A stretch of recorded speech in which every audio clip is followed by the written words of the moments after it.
I am about to say something that might upset a lot of people in the fitness space. Lean bulking, dirty bulking, and main gaining probably won't change your final physique as much as you may think. Because after years of training, gaining, cutting, and repeating the process over and over again, most people end up roughly with the same amount of muscle, regardless of what path they took, whether they did the dirty bulking approach, the clean bulk, the lean bulk, the main gaining, whatever you want to call it. And in today's video, I'm going to prove that using science, my own experience, and real transformations, what that actually looks like. Now, if you are new here, I am Coach Cohnan. I've run 6 marathons. I've done 3 bodybuilding shows and competed in 2 high rocks competitions. And I've helped hundreds of busy, career-driven men transform their physiques without extreme dieting or spending hours in the gym. And by the end of this video, you'll understand exactly what lean bulking, dirty bulking, and main gaining actually do to your physique and which one makes the most sense for you.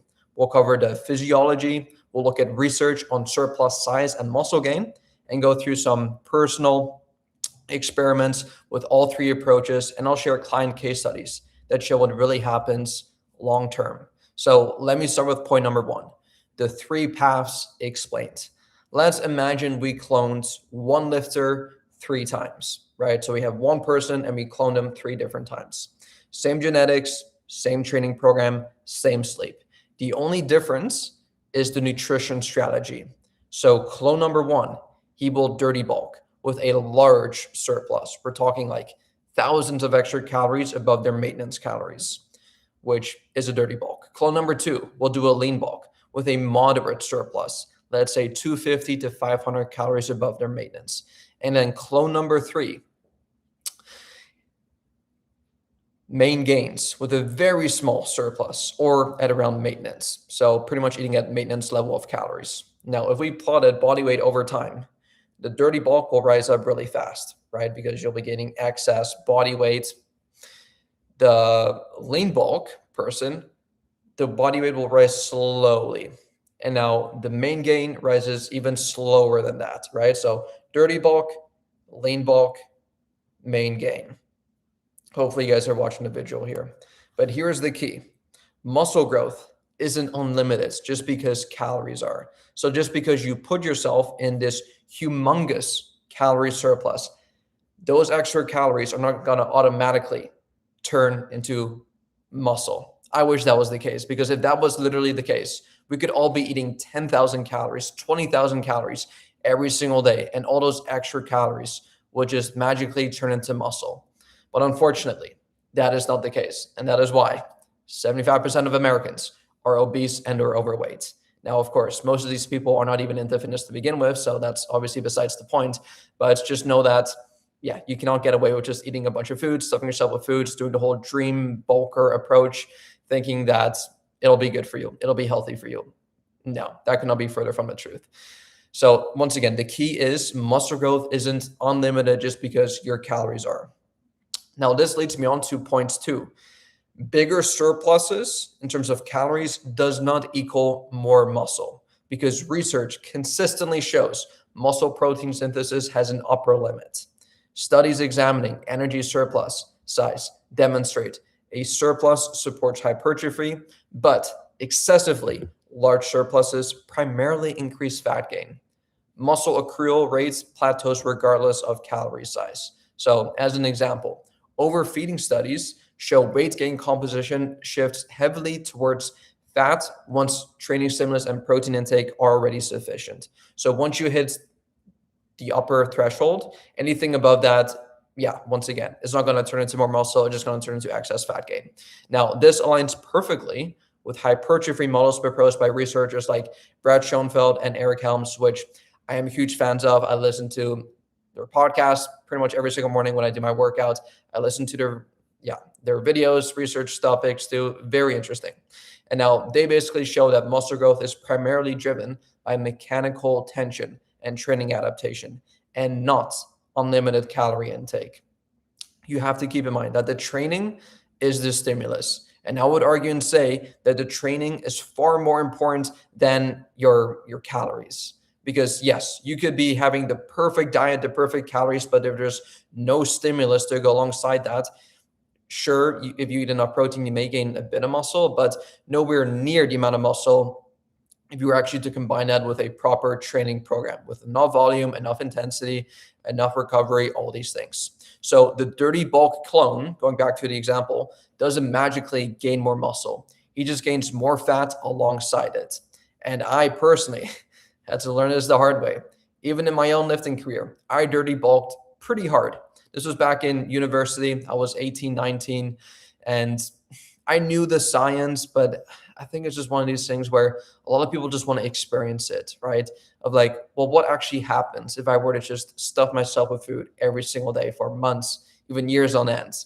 And I think we just like to do this because we like food. Like, we all love food. We're big foodies. Food is a big part of our culture. It's a big part of our life. And food is delicious, right? It's like pizza, burgers, fries, all these things. And I got sucked into that. I was watching videos. I was following the whole if it fits your macros approach of my favorite influencers, literally eating Pop-Tarts, donuts for breakfast because it's magically fit into their macros. But just because something fits into your macros does not mean that it's healthy for you, that it's going to help you gain more muscle, that it's going to help you with your recovery, with your performance, with your energy levels, with all these things. And yeah, that's what I preach. Obviously, I preach a healthy longevity, sustainability lifestyle, but I had to learn that the hard way, right? So going back to when I went to university, I pushed my calories aggressively, very, very hard, way more than my maintenance calories, way more than I really needed. And the scale weights, unsurprisingly, went up fast, really, really fast. And my strength also went up, which was quite nice. And I thought I was crushing it, right? But then when I wanted to cut down eventually, because I did not really like the way I looked, I did not really like the way I felt. And eventually my plan was to obviously not sustain this bulk forever, right? Because most people go into a bulk wanting to put on as much muscle as possible. And then eventually they want to trim down, they want to cut down to reveal that muscle, right? And so when I did eventually cut, after around a year or so of doing this, I realized that most of that weight that I gained was not muscle. And then later, I tried the lean bulking approach, which is more of a slower progress on the scale. Obviously, you have to be a lot more patient, but the cuts are a lot easier and better physique consistency as well.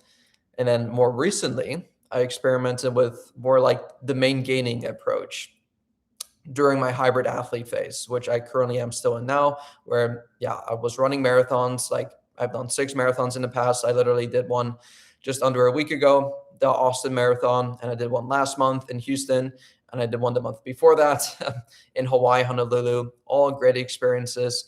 And then I also did those 2 high rocks competitions as well while lifting. And guess what happened during that time? Across years of training cycles, my net muscle gain looked very similar. Different experiences in terms of dirty bulk, lean bulk, main gain, but similar outcomes.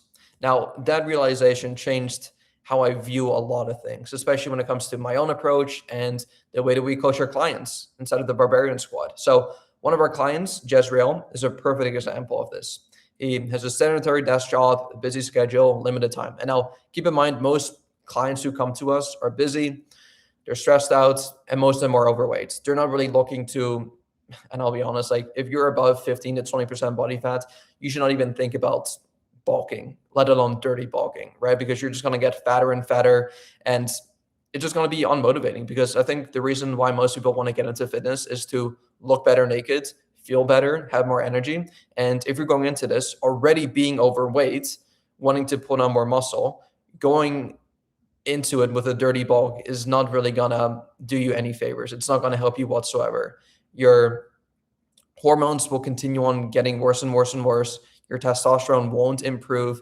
Your blood markers, all of these things will not improve by starting at an overweight starting point and then wanting to build more muscle by going on a dirty bulk.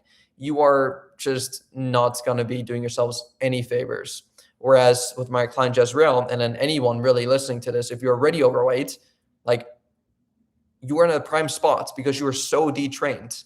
where you could literally go through a body recomposition. So essentially, you can either be at maintenance calories, but ideally put yourself in a small calorie surplus so that you will both lose the body fat by being in a, or sorry, I'm in deficit, where you can both lose body fat through the deficit. But if your protein intake is high and your resistance training properly on a proper program that implements progressive overload, you could very well both lose the body fat while building muscle simultaneously. This is what we call a body recomposition. And most untrainees or untrained individuals can very easily get away with that. That is why you see so many people who start their fitness journeys where they start kind of like in a skinny fat situation, low muscle mass, high body fat, and they just start lifting some weights. They eat a bit more protein, they eat a bit less food overall, and they just look amazing afterwards after a couple of months. And that's the exact approach that we like to use with our clients because it's a lot more motivating. You see a lot better results a lot more quickly. And because you are in this detrained state, you can very easily get away with both losing the fat and building the muscle, which is what most people want, right? Whereas once you get more advanced, as you get more experience with lifting, you unfortunately cannot do that. And you're going to have to find or pick an approach, either a cuts or a bulk. Once again, not a dirty bulk, but more of like a lean bulk or a main gaining approach to really maximize the results. Anyway, going back to my clients, Jezreel, instead of running aggressive bulking cycles or cutting cycles, what we did with him is we literally just focused on training progression, making sure we put him on a proper program that fits within his schedule, implementing progressive overload, adding more weight, adding more reps over time. We like to use a double progression model, which I won't get into today's video, but it is the easiest way to progressively overload and get stronger. When it came to his diet, just a high protein intake and a small controlled calorie adjustments. And now over time with my client Jezreel, he went from 185, kind of like overweight, down to 160 while improving muscle definition and strength. So he literally lost weight, lost body fat while getting leaner and stronger at the same time. This is the magic of not dirty bulking, not aggressive dieting, but just controlled calorie deficits, slight calorie deficit, high protein diet, and resistance training.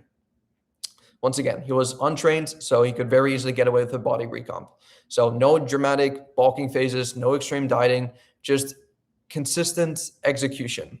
Now, another client followed a more aggressive surplus approach before working with us. He gained weight very quickly, but most of our coaching together involved cutting back excess fat before revealing the muscle he had built. Now, these are two different paths with the exact same endpoint, but one experience was far smoother. So what actually determines like your overall physique? Here's what the literature and real world coaching both show matter the most. The first thing that matters most, and I alluded to this earlier, is progressive overload, mechanical tension. This is the primary driver of hypertrophy. What does that mean? It means training with enough volume and enough intensity. Like you got to make sure that you're giving your body a stimulus. You got to give it something to actually grow from.